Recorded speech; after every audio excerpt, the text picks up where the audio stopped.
So I would like to take some time to thank each and every single one of you very much for coming out and joining us for our very first Alzheimer's and Brain Health Awareness Conference. So thank you to each and every single one of you for taking some time coming out and joining us. For those that have personal experiences, professionally also work through and support our individuals with dementia and their caregivers. So thank you all so much. We're very excited to have this event that's going on today. We are looking forward to a lot of information, a lot of great resources that are outside of these doors, and just a lot of great opportunity to connect with one another, to learn a little bit more about what's going on with brain health as well as Alzheimer's disease and related conditions. So my name is Cheyenne White, and I do currently serve as the Healthy Brain and Aging Program Director for Cameron County Public Health, and I'm very excited to kick off our very first presentation. I definitely could not have done what we have done today without the amazing team that is shown on the screen today. They are the backbone, they are the boots on the ground, and so I'd like to bring up a manager coming outside and just take some time to acknowledge our different staff members, our program evaluator, coordinator, senior support specialists, and dementia resource specialists. I'll kind of cover a little bit more about what they do for the community in case you haven't been able to bump into them yet. So I would just like to put a face to the names in just a second. So as part of our Healthy Brain and Aging Program services, one of our aspects is going to be resource connection, and this is through dementia resource support. And so with our dementia resource specialists, we are able to connect individuals who are living with dementia as well as caregivers to a variety of different resources based off of their needs. What are they needing for caregiving? What are they needing for memory screening? What are they needing for support? And so ultimately they work with community organizations all throughout Cameron County to connect you all.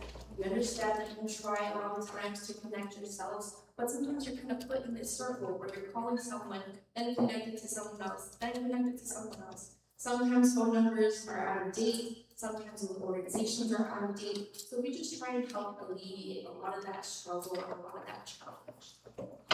We do host a variety of different educational workshops focused on different types of brain healthy habits, healthy living, different caregiver struggles, so we're not the caregivers, what we like to call it.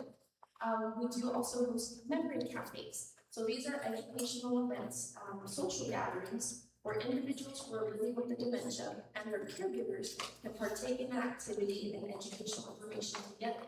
We try and do something that you can take home with you, something that you can do together, not only that day, but for the days and months and maybe years to come. And then lastly, we do offer professional training as well. We understand that not only personally we need a little bit more of an understanding, but even as professionals, in the way that we communicate with our clients, and the way that we're trying to support our clients, patients and individuals, we try and work with different organizations, we try and work with healthcare professionals, as well as first responders. So that's what's to come. Does anyone, I just want to ask you a quick question. Has anyone been able to connect with our dementia resource specialists yet? Please raise your hand if you've been able to connect with our dementia resource specialists. Okay, well then we have some opportunity today, okay? I love it.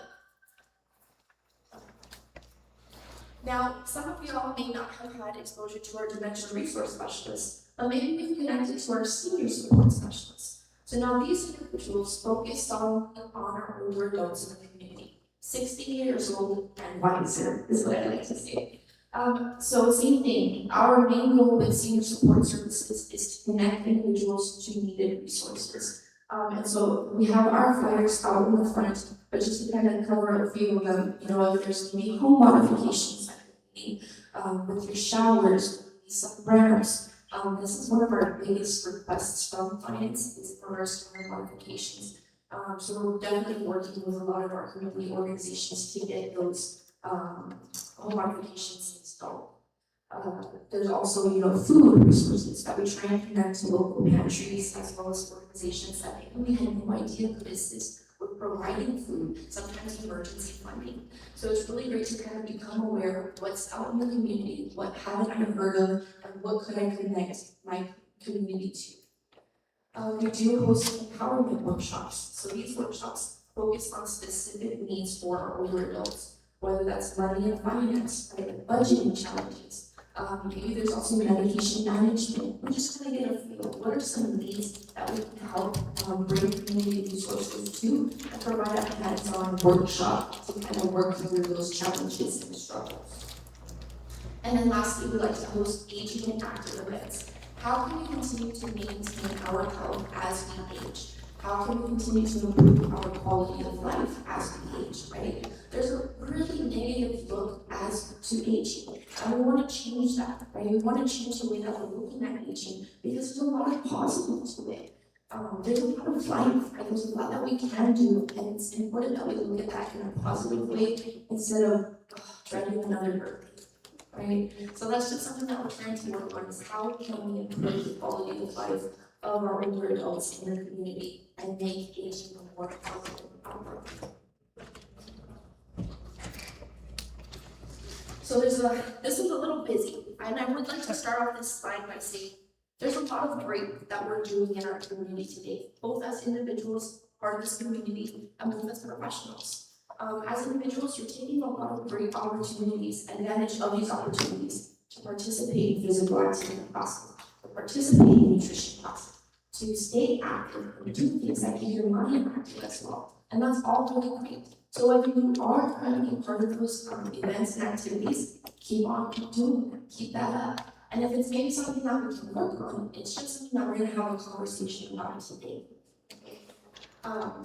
And so in regards to this, a few points that I would like to point out, and we'll be sharing some slides with everybody and having these available because this is based on the Alzheimer's Association 2026 facts and figures. So we'll be more than happy to kind of print those out and have those available as well.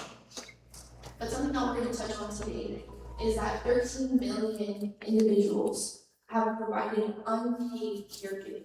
So we're talking about family members, right? We're talking about even friends who are stepping into the roles of caregiving for someone with Alzheimer's disease or related dementia and not being paid for it. You are doing it out of, your obligation is what you feel, right? You're doing it because you love, us so hard and so deeply, and this is how you're taking care of your friend or your family member. Something else that I do want to point out is Alzheimer's disease and related dementias is not just an older adult disease. There's a lot that we can do to reduce our risk and work on improving our health years, decades before. And so this is what we're talking about is 45-year, what is that like to look like? Someone will be diagnosed potentially with an Alzheimer's disease or dementia later in life. And that's 1 in 5 for women and 1 in 10 for men. Right? That's how we break down. We'll see what research says later on, but as far as what research is telling us right now, that's what's happening. So there's a lot that we can do as we continue to age and as part of this lifespan.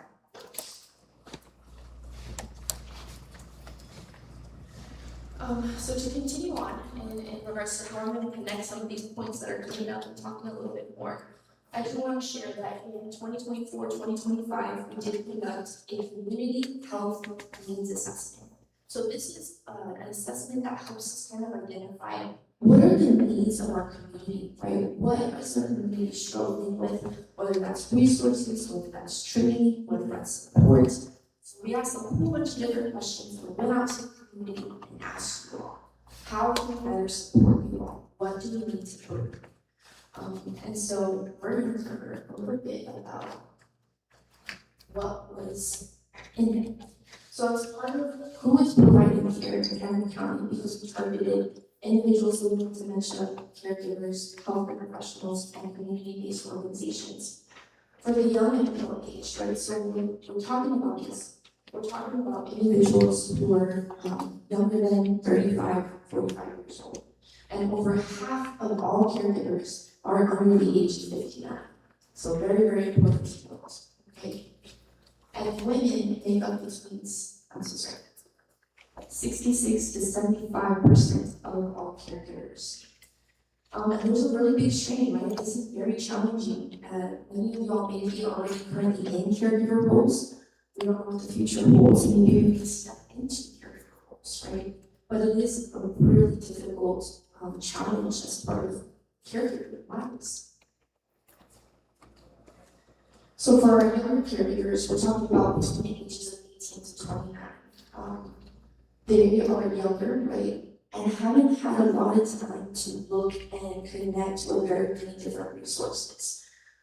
And so this is really going to be a strain in regards to how can I support my loved one in the best possible way if I don't know what resources I need, right? Who do I need to connect to? How can I support myself and my loved one? And so it's important to note that younger caregivers have experienced double the rates of depression, and we'll talk a little bit more about why that's important compared to older caregivers. So now for our middle caregivers, and so this is focused on the ages of 49 to 58. This is what we call as part of our caregivers in the sandwich generation. So you are not only caring for your own children, but you're also caring for your parents, right? Your older adults in the community, maybe even your grandparents. So you're stuck in the middle of trying to take care of two different generations and balancing life, right? So let's take a look about what that shared. And so as part of what we realized is that their task is still not only taking care of their parents and children, but 81% of these caregivers provided care more than twice a week. So individuals are living in their homes, right? You're not just going to your grandparents' home or to your parents' home. Many of the times we take someone into our own home, right? And 3 in 5 report caregiving results were extreme, right? They caused extreme stress. Now the last stage, right, for our older caregivers, which are now considered 59 years and older, are individuals who have historically reported a sense of duty and obligation to caring for their loved ones. We're now talking about spouses, right? This is your obligation, right? You're not taking care of your spouse, maybe even your mother, father, or maybe your in-laws as well. And those are the different types of situations that we see. 1 in 5 live in isolation, where we understand, there's a lot of stress, a lot of challenge, and getting out of the house, trying to do things of self-care for yourself is very difficult. And lastly, almost half of older caregivers reported feeling tired, becoming weak at burnout, right? Which is exactly what was just talked about in regards to not being able to do self-care. So you're experiencing burnout in the home, being just kind of within the 4 walls, and that's all that you get to experience. That's all that you get to do for some of our caregivers. So in regards to our survey, what we additionally found out from our caregivers is 3 different things. 1, they're requesting more educational workshops, more caregiver trainings, and more dementia resource centers. So I'd like to get into what's been done so far, right? What has been done since completing the community health needs assessment? Maybe some of y'all have been a part of these workshops, and that's great. If not, we would love to see how we can connect you all to these educational workshops, get you connected to the information that once again we have been needing as part of the community health needs assessment.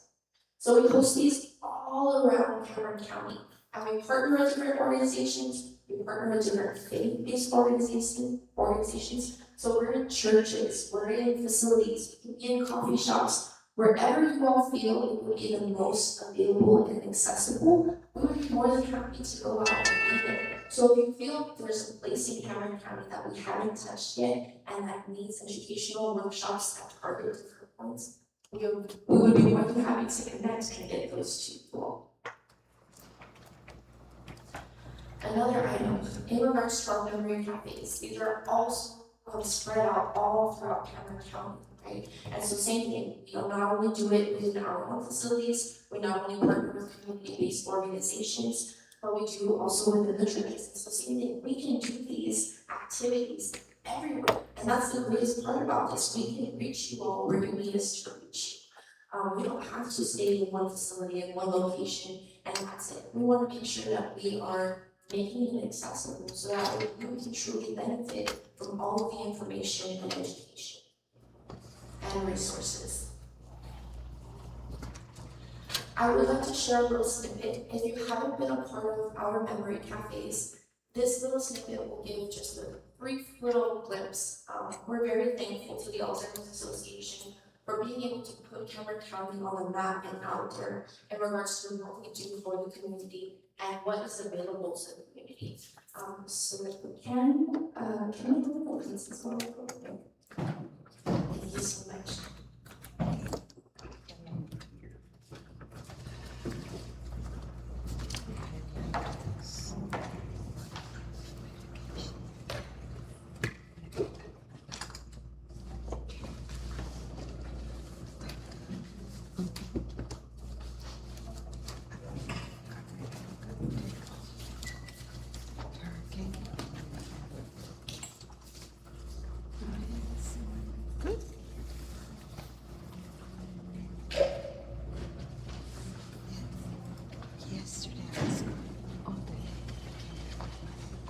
Tómese su lechita,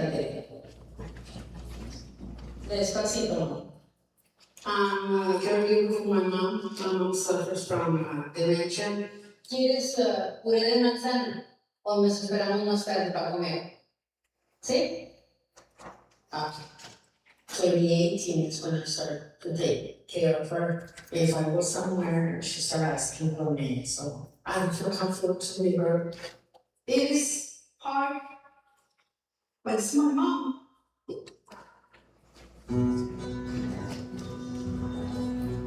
Cameron County is made up of over 400,000 community members, and we are a mixture of over 90% Hispanic population, where multiple individuals speak majority of Spanish. We are also commonly seeing that we're living in multi-generational homes where someone is taking care of their mother, but also their children, or Por la demencia que tiene.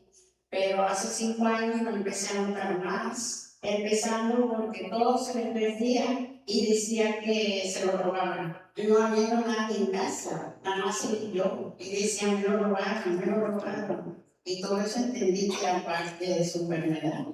Yo también me empecé a sentir mal, me daba mucha depresión y tuve que ir al doctor. Dije, con esto como yo no puedo, necesito ayuda.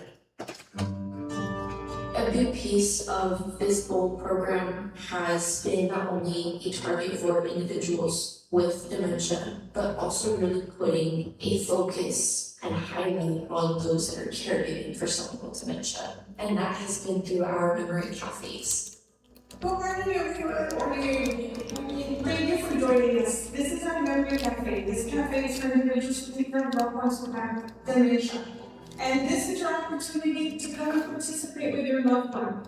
These events are designed to address healthy aging in a non-stigmatized environment, right? So we're trying to make this fun as well as educational. We should just show that we all will meet needs. There's a correlation, una correlación tocante, ¿verdad? Lo que comemos y el estado de nuestro cerebro. They're spending quality time together, learning how to do a new hobby or activity that's fun, and just something different. Something that not only helps with their cognitive decline, but mental health for the caregiver as well. Nueces, si quieres nueces, sí. With a memory cafe. There's a lot of explaining about dementia and how you can help your mother, how you can help yourself. So it is good. I like it because it helps a lot. Es un gran apoyo pensando que yo no soy la única que estoy en esta situación. Hay más personas que necesitan más ayuda. Y ahí se damos cuenta que sí, que no está solo. Y pues francamente, a mí me ayuda mucho todo eso. So es un grupo de apoyo. We're so happy that we're still here and that we're still able to continue to do so much for our community through BOLD and through so many wonderful programs that we've been able to expand through. And what we're trying to address is that there is still hope, there is still a future.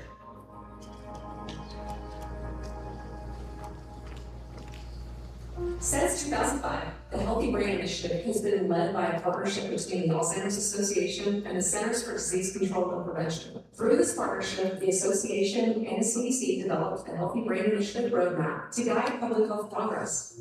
There are 43 gold program awards given to state, local, territorial, and tribal public health departments to implement interventions to deliver health at the community level. A public health approach brings the promise of risk reduction, early detection, awareness building activities, treatment, and care to every community, and there is a significant need to ensure that that work continues.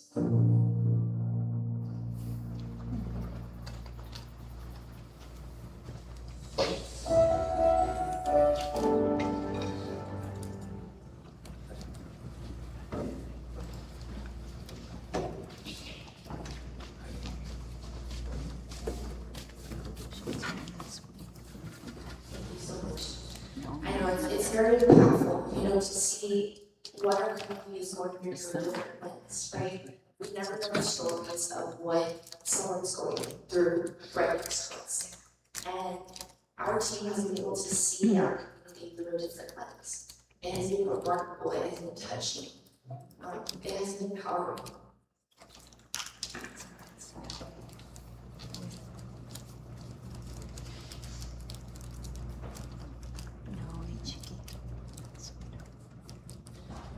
We love what we do here. And we love who we do it for.